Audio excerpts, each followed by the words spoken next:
Shalom Bapak Ibu jemaat semuanya. Shalom. Ada sukacita pada pagi hari ini? Yang bersukacita pada pagi hari? Mau lihat tangannya? Semuanya ya. Tiba saatnya kita mau datang kepada Tuhan. Kita mau mengucap syukur sama Tuhan. Kita mau memuji nama Tuhan. Kita mau menikmati kehadiran Tuhan pada pagi hari ini. Namun sebelumnya mari kita berdoa. Terima kasih Tuhan atas pernyataan sepanjang hari ini Tuhan. Atas kebaikan-Mu di sepanjang hidup kami. Kami mau datang kepada-Mu Tuhan. Di setiap hati kami, mulut kami, kiranya nama-Mu yang kami minta pada pagi hari ini Tuhan. Terima kasih Tuhan.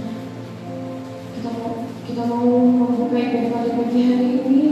Berkati ibadah kami pada pagi hari ini. Terima kasih Tuhan. Haleluya. Amin.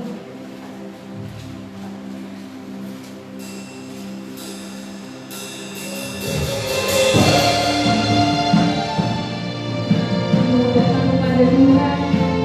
Kita mengucap syukur. Kita katakan Dia Raja yang mengasihi kami.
Aku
Sekali lagi shalom Bapak Ibu.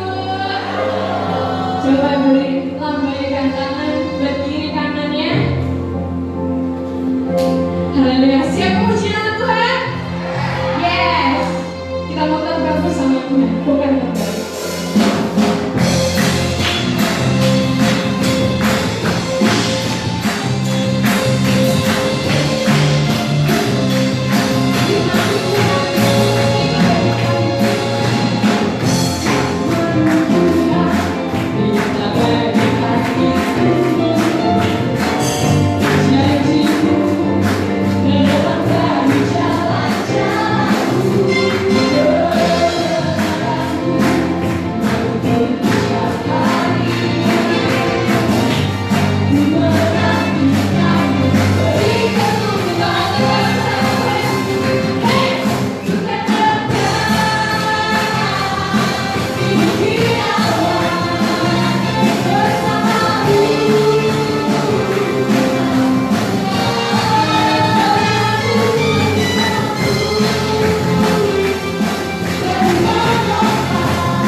kita mau mendengarkan firman Tuhan. Kita menyiapkan hati kita menyambut kebenaran firman Tuhan. Kita pujikan Dia di hadirat-Mu. Penuhi setiap hati kami Tuhan dengan hadir-Mu. Penuhi hatiku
jiwa kami.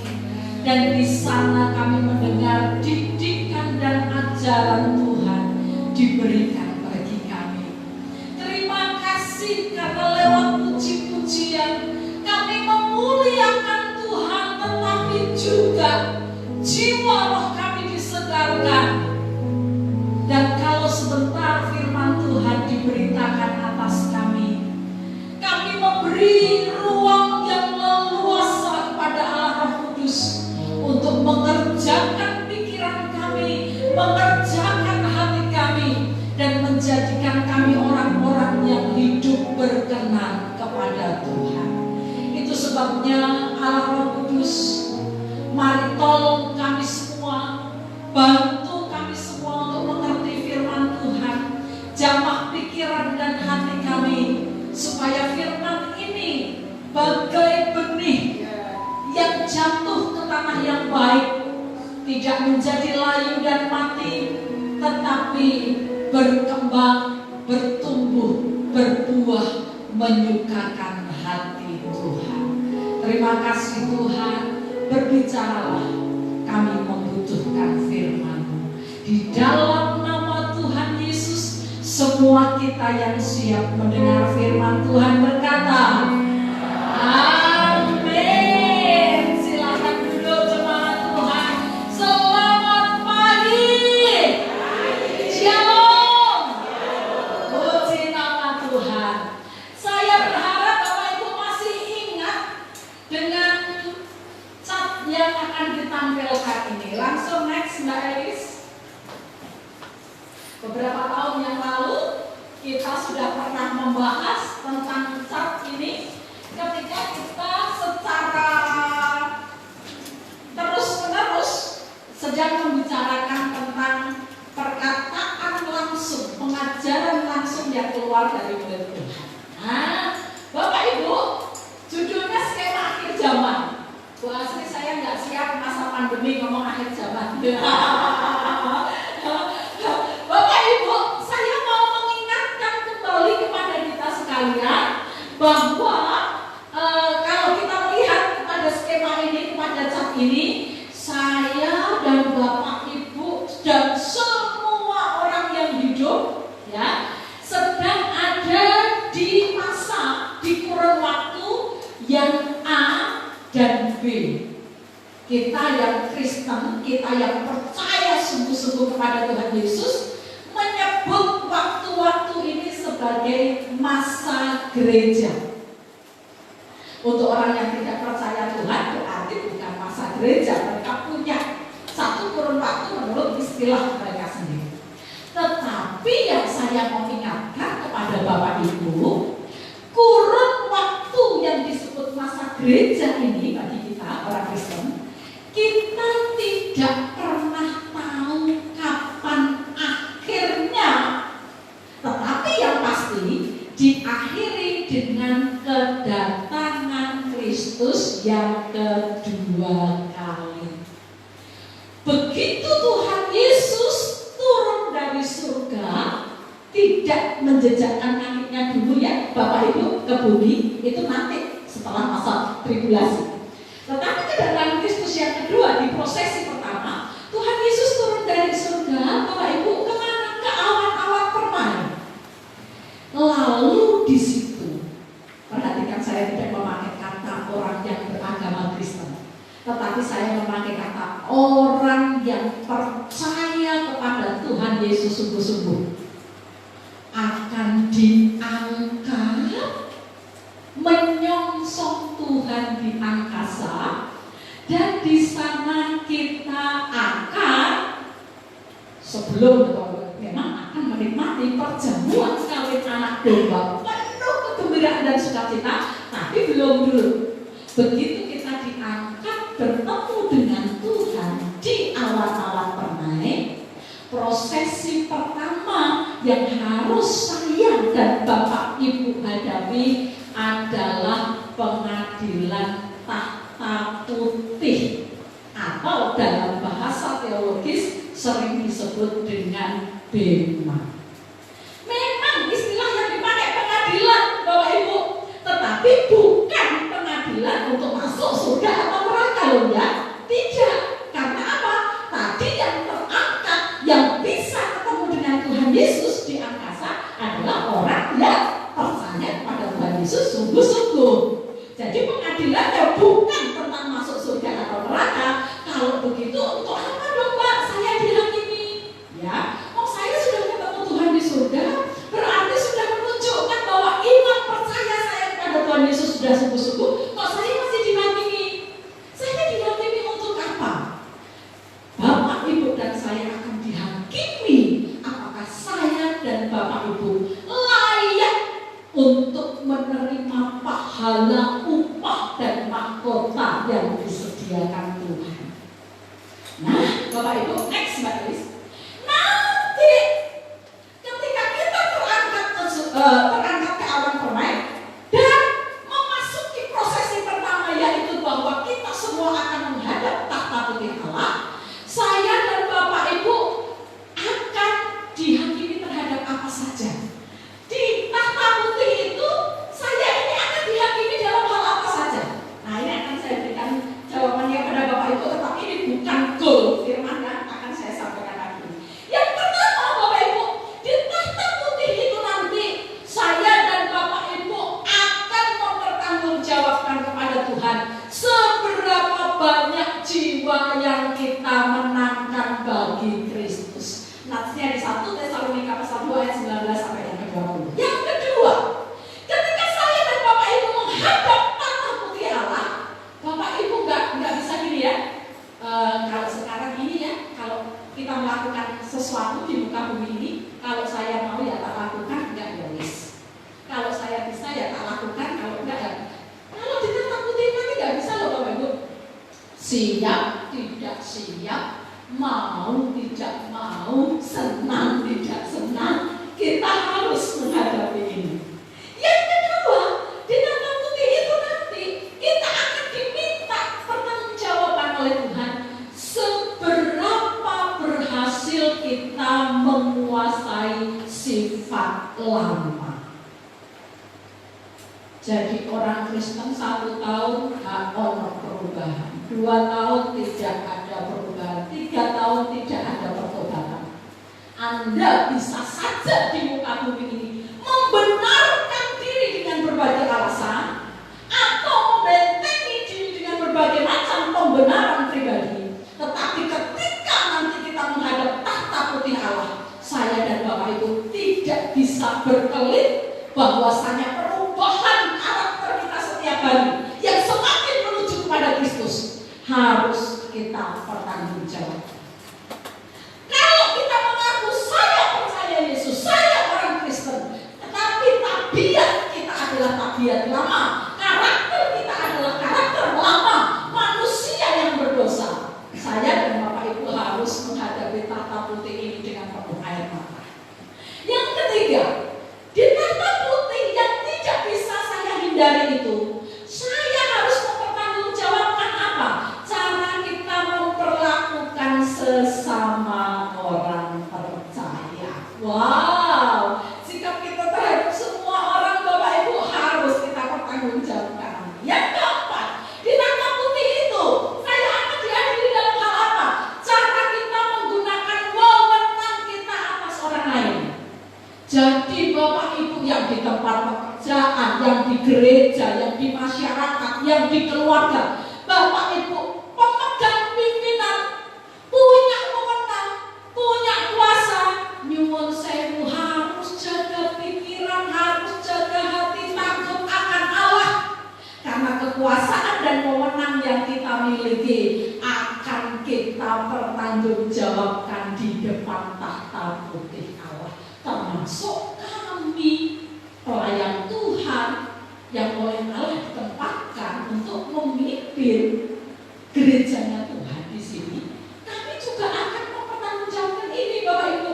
Itu sebabnya nggak bisa sewenang-wenang, ya. Tidak bisa berkata aku toh sendiri kuasa melo aku, karena masih ada Allah di atas yang meminta pertanggungjawaban kita. Yang kelima, nanti ketika saya masuk di tahta putih itu, saya diadili dalam hal apa? Cara kita menggunakan kemampuan, bakat, talenta, passion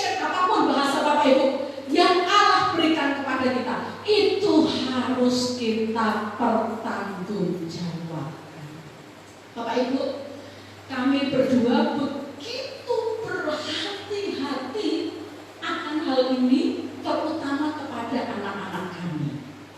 Maksudnya begini Bapak Ibu, orang tua ini karena sudah makan banyak sekali asam garam, sudah melalui pengalaman-pengalaman hidup yang pahit, yang manis, yang seger, yang berbatu, yang licin, yang menjatuhkan.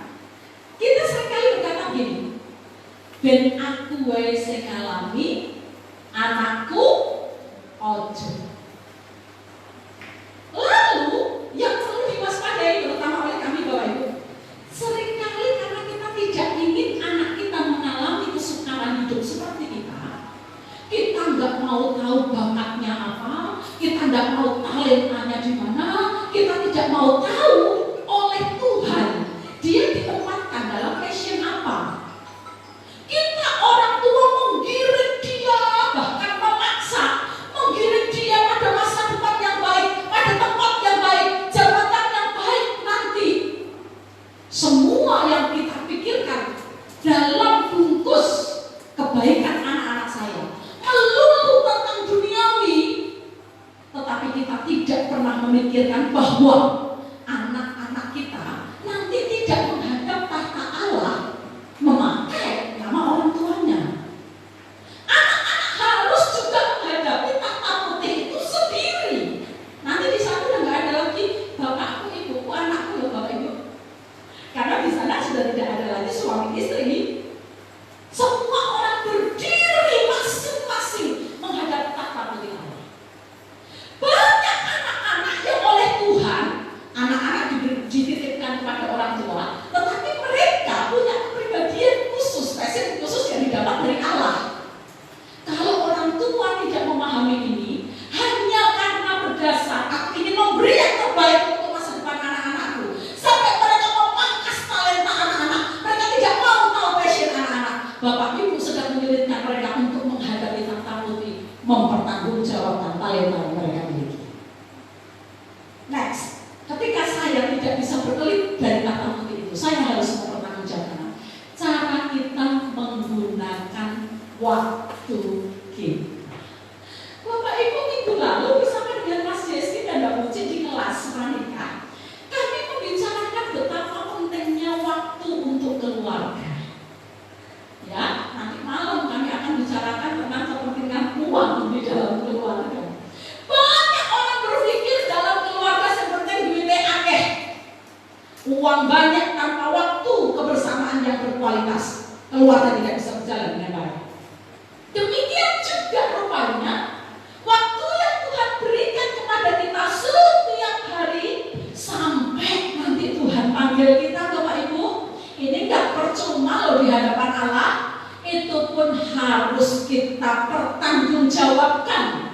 Apakah selama 24 jam dalam sehari saya dan Bapak Ibu menggunakan waktu-waktu itu dengan bermanfaat dan memuliakan Allah atau tidak? Atau bangun tidur cari HP, mau makan cari HP, sambil makan cari HP, pergi kemana pakai HP, jadi berhala baru. Dan ketika Bapak Ibu harus menghadapi tahta ini, Bapak Ibu tahu bagaimana penggunaan waktuku sangat buruk, Bapak Ibu akan malu. Karena kata yang dipakai di dalam 1 Korintus mengatakan, engkau selamat tetapi seperti orang yang keluar dari api. Yang terlucu, apa yang harus kita pertanggungjawabkan ketika kita nanti masuk ke tahta putih Allah? Cara kita menggunakan uang kita. Oh, kita sudah belajar banyak beberapa bulan yang lalu tentang ini ya Bapak Ibu. Rupanya nanti ketika kita menghadapi pengadilan Allah itu, bema itu, keuangan kita harus dipertanggungjawabkan. Bukan tentang jumlah, tetapi secara umum tentang apa? Cara kita mendapatkannya dan cara kita menggunakannya. Itu sebabnya Tuhan Yesus wanti-wanti di dalam Matius pasal yang ke-7. Itu sebabnya jangan kumpulkan harta hartamu di bumi, tetapi kumpulkan hartamu di surga. Di tempat ini kita sudah belajar bagaimana mengelola keuangan secara alkitabiah, dan saya berharap Bapak Ibu dan saya melakukannya dengan baik, supaya ketika kita menghadapi tahta putih Allah itu, kita didapati oleh Allah menjadi hamba yang jujur dan setia. Yang selanjutnya, apa yang harus saya pertanggungjawabkan ketika saya menghadapi bema Allah, yaitu bagaimana ketahanan kita terhadap penderitaan karena Kristus. Kalau karena Kristus Bapak Ibu disingkirkan oleh lingkungan, kalau karena Kristus Bapak Ibu kehilangan jabatan, kalau karena percaya Yesus Bapak Ibu mengalami banyak tekanan dan Bapak Ibu bertahan sampai akhir, mahkota disediakan Allah bagi kita ketika kita menghadapi tahta putih itu. Tetapi kalau penderitaan sedikit kita sudah lari, kesulitan sedikit kita berpikir dan usah Tuhan-Tuhanan, Bapak Ibu akan malu ketika harus menghadapi tahta putih Allah. Yang 9, yang terakhir, seberapa kuat kita bertahan atas pencobaan. Hari-hari ini pencobaan tidak hanya datang kepada orang demi orang. Pencobaan tidak hanya dialami pribadi demi pribadi. Ada namanya pencobaan global karena pandemi, karena corona. Yang keberadaan corona ini menghantam begitu banyak sisi kehidupan manusia. Betul ya Bapak Ibu? Pabrik-pabrik tutup, semuanya. Teman kami, hamba Tuhan di Jogja, yang karena masih merintis, Bapak Ibu masih merintis, kemudian gereja belum bisa memberikan ucapan terima kasih atas pelayanan beliau, akhirnya untuk menopang kehidupan sehari-hari nge-grab. Tetapi kemarin baru saja WA kepada Pak Yosua bilang gini, bro, boleh nggak sih minta resep-resep masakan di dapur Bang Yos? Aku mau dong masak karena grade-nya sepi banget. Setiap hari aku hanya dapat paling tidak 3 orderan. Semua kita sedang dicoba dengan berbagai macam kesulitan. Pertanyaannya Bapak Ibu mau bertahan sampai akhir atau tidak? Tetapi keputusan yang kita ambil harus kita pertanggungjawabkan di tahta putih Allah. Bapak Ibu, pertanyaannya menjadi begini, Mbak Asri, aku ini datang ke gereja untuk dikuatkan loh karena masalah saya itu berat. Aku ini datang ke gereja itu untuk disegarkan loh karena aku di rumah buntu. Semua sisi kehidupan kami tidak berjalan dengan lancar. Tekon yang gereja Mbak Asri ngomong masalah bema dan tahta putih. Tak mulai baik, tunggu dulu, biarkan saya sampai selesai. Bapak Ibu, pertanyaannya adalah, Bu Asri, kita sedang ada di masa pandemi. Lalu mengapa Bu Asri sampaikan tentang tahta putih Allah? Saya ini sedang berkumpul dengan banyak kesukaran karena si corona itu. Kenapa Bu Asri membicarakan kepada kami hal-hal yang rumit, yang sukar, yang harus diperjuangkan dengan membicarakan tahta putih Allah? Ini alasannya. Yang pertama, mengapa kebenaran tentang tahta putih Allah harus disampaikan di masa pandemi? Yang pertama Bapak Ibu, selain tubuh yang sehat, kenapa kita harus pakai masker? Kenapa harus jaga jarak? Kalau tidak penting banget jangan keluar rumah. Betul ya Bapak Ibu? Untuk apa? Menjaga kesehatan kita. Betul ya Bapak Ibu ya? Selain tubuh yang sehat dan cukupnya kebutuhan kita sehari-hari di tantangan kita di masa pandemi, keuangan mulai tergoncang, pekerjaan tergoncang, banyak hal. Perhatikan Bapak Ibu, kita terikat dengan perjalanan waktu dalam menjalani kehidupan ini. Maksud saya begini Bapak Ibu, kenapa sih dalam masa pandemi ini Bapak Ibu kok menjaga kesehatannya?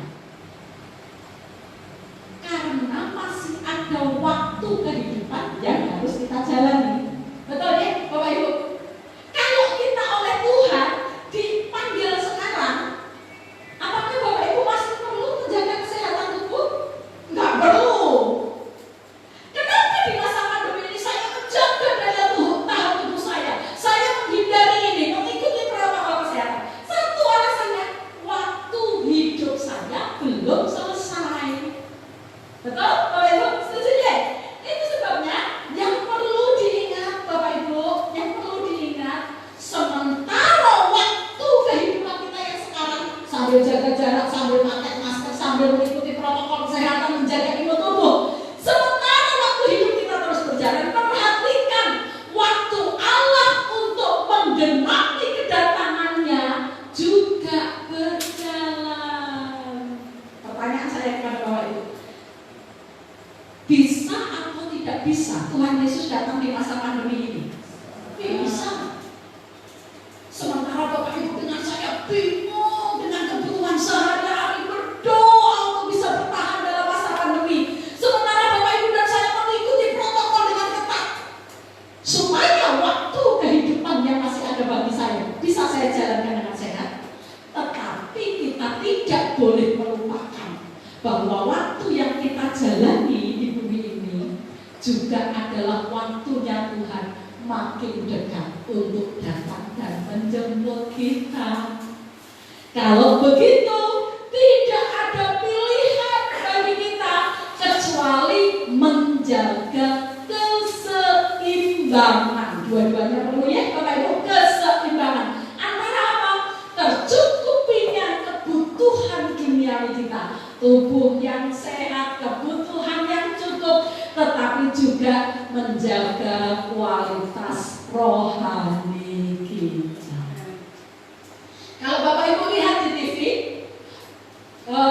daerah mana begitu ya, wali kotanya membicarakan karena pasien BDB, demam berdarah di daerahnya sangat tinggi. Beliau berkata begini, semua orang pikirannya corona, lali demam berdarah. Betul ya Bapak Ibu? Saya dan Bapak Ibu sebagai orang yang percaya Tuhan Yesus, yuk jaga kesehatan tubuh kita. Tetapi jangan lupa jaga juga ketahanan rohani kita, karena kita tidak pernah tahu kapan Tuhan datang menjemput kita. Amin. Bapak Ibu, sebelum corona datang,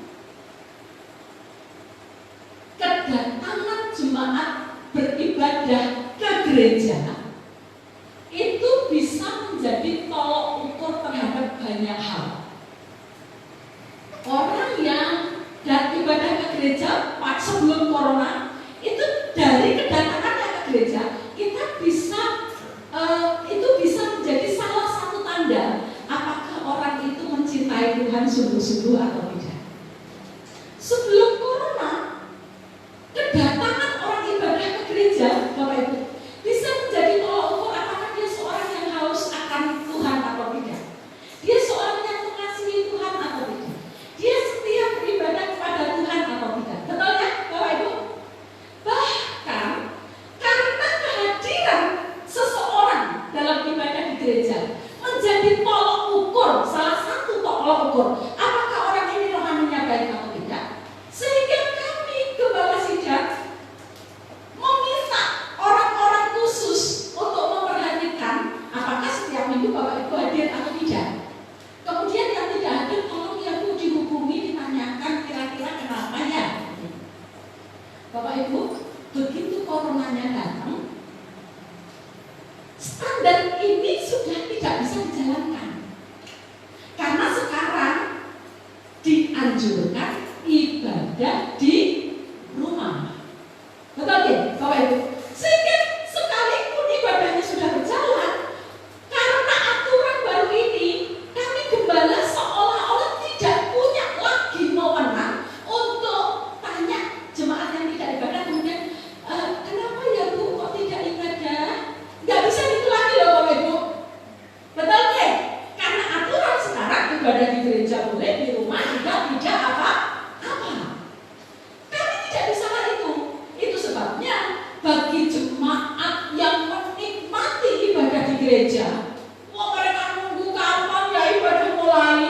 Tapi yang sebelum corona memang tidak punya ketertarikan dengan hal rohani, giliran pemerintah ngomong ya ibadah dari rumah, mereka menyambut dengan haleluya.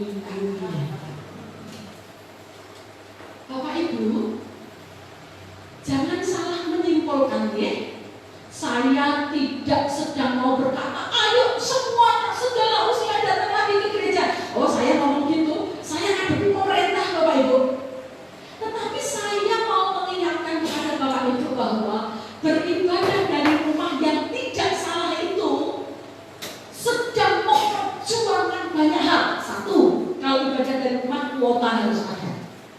Yang kedua, Bapak Ibu, ibadah dari rumah memberikan banyak sekali celah kebebasan yang membuat saya, Bapak Ibu, tidak terlalu bersungguh-sungguh dalam ibadah itu. Contoh yang pertama, kebebasan waktu. Kalau datang ke gereja, Bapak Ibu hadir, nggak hadir setengah loro dimulai. Kalau ibadah di rumah, kayak aja, aduh, serpote lebih mengganggu, nanti saja. Bu, memang salah ya kalau ibadahnya nanti saja? Enggak salah. Takutnya Bapak Ibu mendahulukan kegiatan-kegiatan yang lain, jangan gak situ ibadah. Itu kebebasan yang pertama. Kebebasan yang kedua, Bapak Ibu kalau ibadah di rumah, saya dan Bapak Ibu itu pilihannya antara online, kalau punya pulsa kita pakai online, ya Bapak Ibu. Kalau nggak punya pulsa kita pikir, oh kan nggak apa-apa juga, kan saya ibadah pakai buku renungan, nggak apa-apa. Tapi nanti hati nuraninya Bapak Ibu akan gini, nek aku ibadah di rumah pakainya buku renungan, kok kayak orang beda dengan renunganku yang hari Senin sampai Sabtu ya? Betul ya Bapak Ibu samanya? Tetapi ketika Bapak Ibu punya kuota mau mengikuti secara online, Bapak Ibu diuji. Diuji apa? Satu, Bapak Ibu itu sedang beribadah atau Bapak Ibu sedang menonton ibadah. Betul? Bu Asri, aku tuh kadang-kadang geli awakku dhewe. Aku nonton tapi aku nyembah Tuhan ngene-ngene. Kok kadang-kadang aku ngelirik bojoku delok ora ya, anakku delok ora ya. Betul enggak Bapak Ibu? Kalau di gereja karena semuanya mengangkat tangan, tapi giliran ngomong, aduh. Ibadah di rumah tidak salah, tetapi ada banyak celah kebebasan yang membuat saya dan Bapak Ibu menghadapi tantangan. Saya harus bersungguh-sungguh dalam ibadah saya. Belum lagi kebebasan yang lain loh Bapak Ibu, yaitu kebebasan yang lain secara tempat. Bolehkah ibadah di rumah Bu Asri sambil tidur di tempat tidur? Siapa yang tahu? Atau Bapak Ibu sambil ibadah karena ibadahnya online, sambil nyemil kacang dan teh anget? Tidak ada yang tahu. Kalau Bapak Ibu datang ke gereja, banyak mata mengawasi. Oh Bapak Ibu datang ya, Bapak Ibu datang ya, Bapak Ibu datang ya. Yang nggak datang dulu loh Bapak Ibu sebelum corona ya. Bapak Ibu kok nggak datang kenapa? Nggak sehat kan? Sekarang kan nggak bisa begitu. Betul ya Bapak Ibu? Karena tidak ada mata orang lain yang melihat, sehingga ada banyak hal yang memungkinkan kita untuk tidak ibadah. Dan yang paling saya takutkan Bapak Ibu, setiap malam kalau kami beribadah itu dibagi ya Bapak Ibu, siapa berdoa untuk bangsa negara, siapa berdoa untuk pelayanan untuk jemaat Tuhan. Salah satu yang paling menakutkan untuk saya, yang seringkali saya doakan dengan penuh air mata, Tuhan saya cuma minta satu hal saja. Sekalipun jemaat ibadah di rumah, tolong supaya gairah rohani mereka kepada Tuhan tidak surut. Karena kalau ibadah di rumah itu kan suasananya beda dengan di gereja ya Bapak Ibu. Kemudian besoknya suasananya lebih gak enak lagi, lebih gak enak lagi. Kemudian kita terbiasa dengan suasana ibadah yang tidak baik. Lalu ujung-ujungnya orang ibadah kayaknya apa hidupku baik-baik saja. Bapak Ibu, mengapa saya mengingatkan di dalam masa pandemi ini bahwa ada tahta putih Allah yang nanti harus kita hadapi? Satu, karena kita tidak tahu kapan Tuhan datang. Yang kedua, sambil waktu kita berjalan, waktu kedatangan Tuhan juga berjalan untuk makin cepat. Dan dengan membicarakan tentang tahta putih Allah, saya ingin mendobrak gairah rohani Bapak Ibu. Boleh ibadah di gereja, boleh ibadah di rumah, tetapi pastikan kualitas rohani kita tidak turun, sehingga kapanpun kita menghadapi tahta putih Allah, kita menyambutnya dengan senyuman, karena saya tahu saya pantas menerima mahkota yang Tuhan sediakan buat saya. Alasan kedua, Bu Asri, kenapa di dalam masa pandemi ekonomi sulit, cari pekerjaan sulit, semuanya sulit, Bu Asri malah membicarakan tentang tahta putih Allah? Yang kedua Bapak Ibu, daya tahan tubuh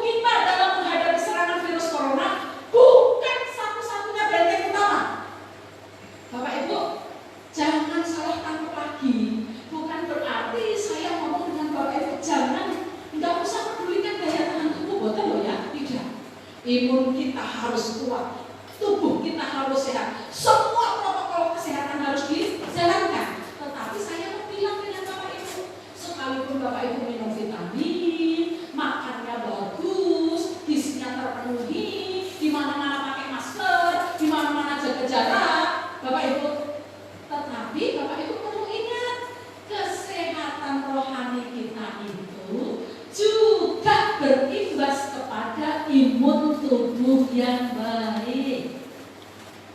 Meskipun makanan kita bagus, kita jaga jarak, protokol kesehatan kita lakukan, Bapak Ibu perhatikan, kalau hati Bapak Ibu masih memendam amarah, kepahitan, tidak bisa mengampuni, imun Bapak Ibu tidak maksimal. Bapak Ibu makan banyak, tambah vitamin, semua protokol kesehatan dilakukan, tapi tontonannya Bapak Ibu medsos yang menakutkan, corona menyerang jantung, corona menyerang ginjal, corona menyerang mata, imun Bapak Ibu tidak berkembang dengan maksimal. Tetapi jangan salah lagi, saya mengatakan ini bukan mau berkata kepada Bapak Ibu pakai nih HP-mu, jangan nonton TV, tidak. Sekeluarga menjadi saksi. Kalau saya punya kesempatan nonton TV, yang saya cari pertama berita. Hanya untuk mengingatkan kita bahwa coronanya belum selesai, saya dan Bapak Ibu harus waspada. Tetapi kesehatan pikiran, hati, dan roh kita itu berperan penting untuk imunitas tubuh kita. Kalau Bapak Ibu dikuasai kekhawatiran, Bapak Ibu dikuasai ketakutan yang sangat, hidupnya Bapak Ibu bingung, gelisah, takut, begitu banyak hal.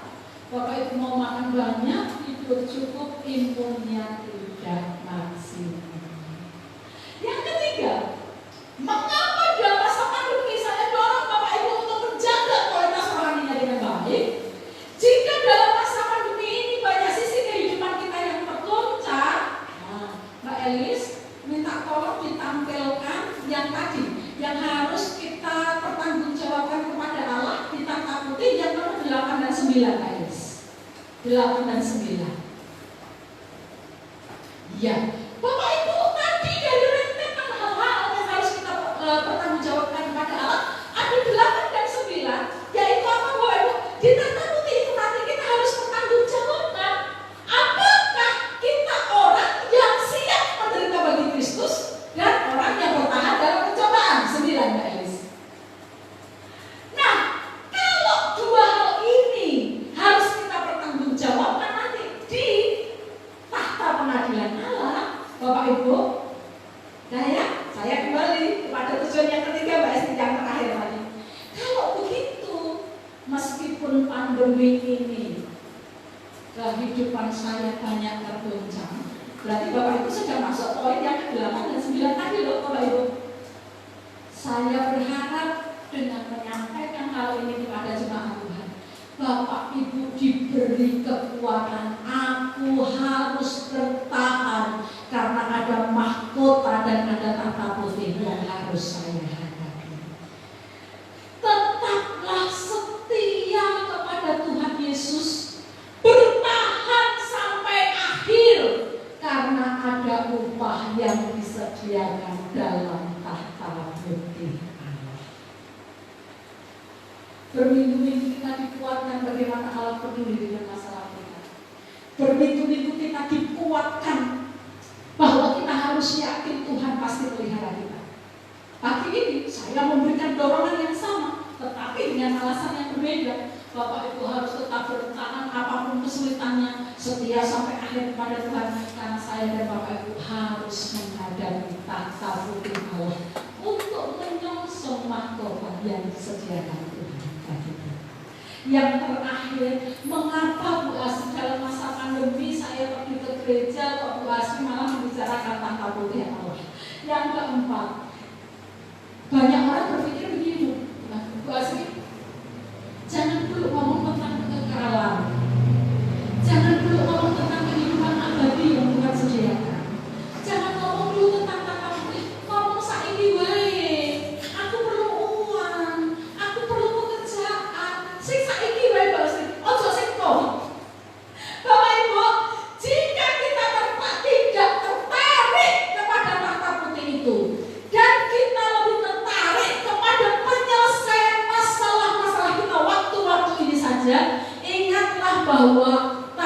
putih itu adalah pencapaian akhir, pengharapan yang kita nanti-nantikan, dan kemuliaan yang Tuhan janjikan. Bapak Ibu, dari sejak titik awal Bapak Ibu ikut Tuhan, sampai nanti Bapak Ibu ikut Tuhannya berhenti karena meninggal, atau berhenti karena dijemput Tuhan di awan-awan permai, saya mau berkata, semua perjuangannya Bapak Ibu seumur hidup dengan berbagai macam pencobaannya untuk terus berpegang kepada Tuhan, itu nanti akhirnya jadi tahta putih itu. Sehingga kalau Bapak Ibu berpikir yang penting dino saiki aja ngomong masalah kekekalan, keliru loh Bapak Ibu, karena semua yang kita kerjakan sampai kita mati itu tujuannya adalah tahta putih itu. Paham ya Bapak Ibu ya? Bapak Ibu, mari kita berkaca kepada apa yang dituliskan oleh firman Tuhan. 2 Korintus pasal 4 ayat 17 berkata begini. Ini Rasul Paulus memberikan semangat kepada jemaat Korintus, berkata begini. Sekalipun tubuh jasmaniku makin merosot, tetapi tubuh rohaniku, kehidupan rohaniku diperbaharui dari hari ke hari. Lalu kalimat berikutnya berkata begini, supaya kita bisa menyambut apa yang Tuhan sediakan. Kalimat yang dipakai, sebab penderitaan ringan yang sekarang ini akan mengerjakan bagi kami kemuliaan kekal. Lah yang dimaksud kemuliaan kekal ini, yang kehidupan kekal yang diawali dengan tahta putih ini. Jadi Bapak Ibu tidak bisa berkata, wis pokoknya sing hari ini ojo ngomongin masalah kekekalan, tidak bisa. Karena hidup kita nanti terkait dengan kekekalan itu. Lalu kalau Bapak Ibu nanti baca di dalam 1 Petrus, itu Petrus sudah memberikan surat kepada jemaat Tuhan yang ada di Asia tersebar di Pontus, di Bitinia, di banyak kota yang mereka mengalami penderitaan. Petrus berkata begini, bertahan. Karena apa? Kamu akan menerima bagian dari Allah, warisan yang tidak bisa layu, yang tidak bisa binasa, yang itu melampaui segala-galanya. Yang dimaksud adalah kehidupan kekal yang diawali dari peristiwa tahta putih. Bapak Ibu, mengapa seorang Stefanus mau mati dilempari batu untuk Tuhan? Karena Stefanus tahu saya harus menghadap tahta putih. Mengapa seorang Petrus dan Yohanes dimasukkan penjara, keluarkan lagi sebentar, masuk penjara lagi, diancam, disesat, hidupnya jauh dari kenyamanan, tetapi mengapa mereka bertahan? Untuk mahkota yang didapat dari tahta putih. Mengapa bapak-bapak gereja berani meninggalkan segala sesuatu untuk Tuhan? Karena saya mau mahkota yang disediakan Allah di tahta putih. Tahta putih itu akhir dari semua perjuangan kita. Tahta putih itu upah dari semua pengorbanan kita. Itu sebabnya sekalipun dalam masa pandemi banyak kesulitan, pastikan kondisi rohani saya tetap bergairah karena ada tahta putih Allah yang menanti saya. Mengapa Bapak Ibu berani tidak diangkat kepada jabatan yang lebih tinggi di pekerjaan? Beberapa karena mempertahankan iman Kristen. Berapa banyak orang yang karena percaya Tuhan Yesus, mereka dikucilkan dari keluarganya dan mereka berkata, saya mau setia sampai akhir. Untuk apa? Tahta putih. Itu sebabnya sekalipun masanya masa pandemi, beberapa orang memakai kata ini kayak masa paceklik tahun berapa Bu asli. Masanya boleh paceklik, ekonominya boleh paceklik, tapi rohani kita tidak boleh tercekik. Kita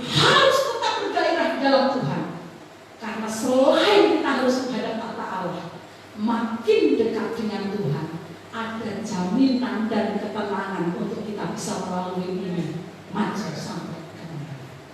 Bapak Ibu yang dikasihi Tuhan, yuk jangan terus merapat dengan kehidupan kita yang sekarang sedang kesulitan. Ada Tuhan beserta dengan kita. Apapun persoalan kita, Dia Immanuel yang tidak pernah bisa meninggalkan kita. Dan jangan biarkan pikiran untuk jauh dari Tuhan kita lakukan.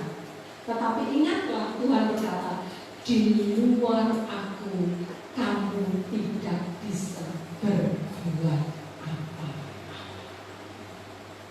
Jalani masa sulit ini dengan Tuhan. Tetapi jangan biarkan gairah rohani kita mati. Karena ada tahta putih yang harus kita hadapi. Pemusik akan maju ke depan. Dan kita akan memakai waktu ini untuk datang kepada Allah, memberikan waktu dan kesempatan kepada Roh Kudus untuk menyelidiki hati kita. Apakah pembatasan selama masa corona justru memberikan keleluasaan bagi saya, keleluasaan bagi rohani saya untuk mati? Pastikan lagi bahwa rohani kita sedang baik meskipun dalam masa sulit. Karena ada tahta putih yang menyediakan mahkota dan upah yang mulia.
pandemi yang sedang kami jalani mengubah banyak hal di dalam hidup kami.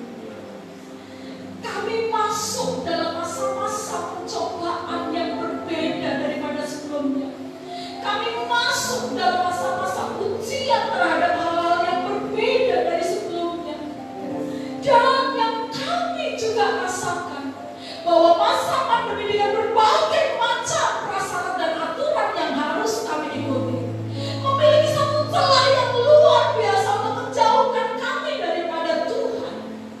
Padahal firman-Mu juga berkata bahwa di akhir zaman salah satu tanda manusia akhir zaman adalah mereka tidak tertarik lagi kepada hal rohani. Tuhan, kami minta kepada Engkau pagi hari ini, beri kami semangat baru, beri kami cinta yang baru kepada Allah, supaya apa yang pernah padam selama masa pandemi ini boleh berkobar kembali. Gairah kecintaan kepada Tuhan, kecintaan kepada ibadah dan firman-Mu tidak pernah meninggalkan hati dan hidup kami. Setiap jemaat-Mu yang berdiri di hadapan Tuhan pagi hari ini, jamah mereka Tuhan, pemikiran mereka Tuhan jamah, hati mereka Tuhan jamah, jiwa roh mereka Tuhan perbaharui, komitmen janji kesetiaan mereka kepada Tuhan, Tuhan perbaharui, dan berikan daya juang yang luar biasa terhadap iman mereka kepada Allah, supaya mahkota yang Tuhan sediakan bagi kami di tahta putih itu bisa kami terima dengan sukacita. Terima kasih untuk firman-Mu pagi hari ini Tuhan. Kiranya Allah Roh Kudus menjadikan firman ini menggema sehingga kami bersemangat dalam pengiringan kami kepada Tuhan. Dalam nama kami bersyukur untuk firman Tuhan pagi hari ini. Haleluya. Amin.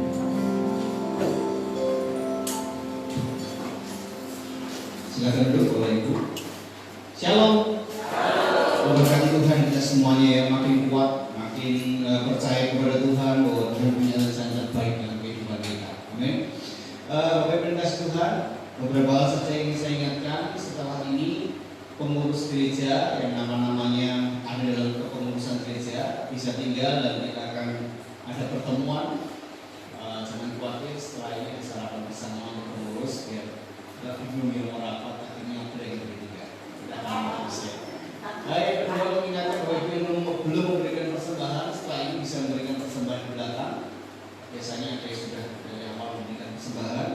Mari kita di rumah kita masing-masing duduk dalam doa ya, satu dengan yang lainnya supaya masing-masing keluarga boleh disehatkan, dikuatkan di dalam Tuhan. Amin. Nanti pengumuman-pengumuman yang lain akan disampaikan di grup WA untuk mempersingkat waktu. Kita akan nanti berdiri bersama-sama masih dalam membela Tuhan, ialah kekuatan dan kekuatan diberikan Tuhan bagi setiap kita. Jangan ada lagi yang loyo, jangan ada lagi yang lemah, putus asa, karena ingat ada rencana Tuhan yang terbaik dalam hidupmu. Ada harapan, ada akhir dari segala sesuatu yang Tuhan janjikan indah bagi setiap kita. Terima kasih Tuhan. Terima kasih Tuhan.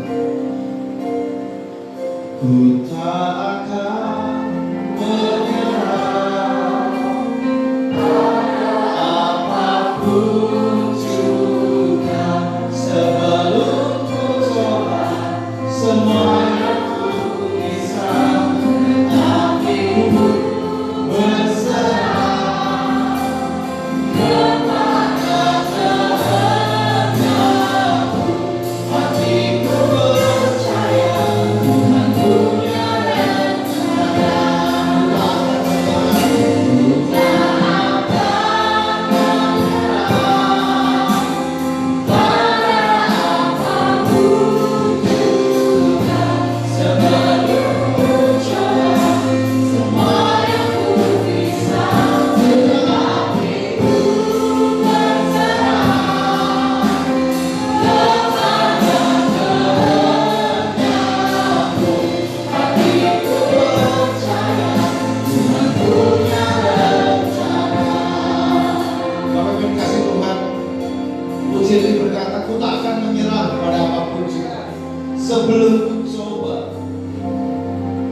masa-masa yang Tuhan berikan seperti ini adalah masa di mana kita harus mencoba semua kemampuan kita, talenta kita untuk mengembangkan diri, untuk bertahan hidup bersama dengan kasih kemurahan Tuhan. Jangan malas, jangan malu, jangan gengsi. Lakukan segala sesuatu yang baik, yang kau mampu. Lakukan semuanya untuk kemuliaan Tuhan dan kau akan diberkati. Bagi Bapak Ibu Saudara anak-anak yang kau masih belum menemukan sesuatu yang kau punya, mintalah benih itu dari Tuhan. Tuhan beri aku sehingga aku akan memperjuangkannya dan aku bisa berhasil oleh karena kemurahan Tuhan. Jangan malas. Ayo kita maju bersama dengan Tuhan. Dengan segala hati katakan, ku tak akan menyerah pada apapun curang, sebelum ku coba semua yang ku bisa, tapi ku berserah kepada kehendakmu. Hatiku percaya Tuhan punya rencana. Mari jemaat saya katakan dengan keras, ku tak akan menyerah pada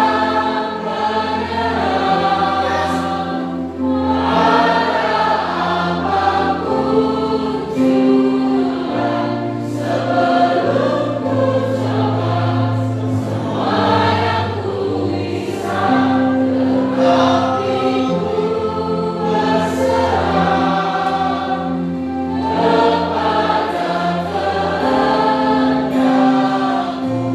Hatiku percaya Tuhan punya rencana.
Terima kasih Tuhan, kami pulang dengan perjuangan yang makin semangat.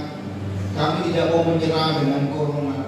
Kami tidak menyerah dengan tekanan dalam situasi hidup kami, karena kami punya Tuhan yang menguatkan kami dalam segala hal. Tuhan, aku berdoa sebagai hamba Kristus, Engkau yang ada di dalam setiap pribadi di jemaat-Mu. Engkau yang memberikan kekuatan dalam setiap hati pribadi lepas pribadi. Engkau yang akan memberikan jalan keluar atas seluruh persoalan hidup mereka. Seberat apapun bagi Tuhan tidak ada yang mustahil. Dan Engkau berkata, kami tidak akan dibiarkan jatuh dan tergeletak, karena Engkau menopang dengan tangan-Mu yang luar biasa. Oleh karena itu Tuhan, biarlah terus semakin menguatkan dan meneguhkan setiap jemaat-Mu untuk makin berdiri, percaya, berharap kepada Tuhan. Karena Tuhanlah yang akan memberikan jalan keluar dan kekuatan bagi setiap kami. Terima kasih Tuhan. Mari tengahkan tangan-Mu di hadapan. Kami mau pulang, kami berpisah satu dengan yang lain, kami bela Tuhan, Engkau tetap ada bersama dengan kami dan penuh dengan damai sejahtera. Bapak Ibu Saudara dikasih Tuhan, kembalilah ke tempatmu masing-masing. Lakukan apa yang sudah menjadi kewajiban dan harus Engkau lakukan. Yang sekolah dengan baik walaupun online. Berikan yang terbaik untuk Tuhan dan Tuhan memberikan hikmat bagimu dan menjadikan Engkau berhasil. Yang bekerja diberkati Tuhan dengan hikmat Tuhan, kemampuan makin ditingkatkan oleh Tuhan, mendatangkan hasil yang luar biasa bagi kemuliaan nama Tuhan. Apapun yang kau kerjakan, apapun yang kau usahakan dibuat Tuhan menjadi berhasil.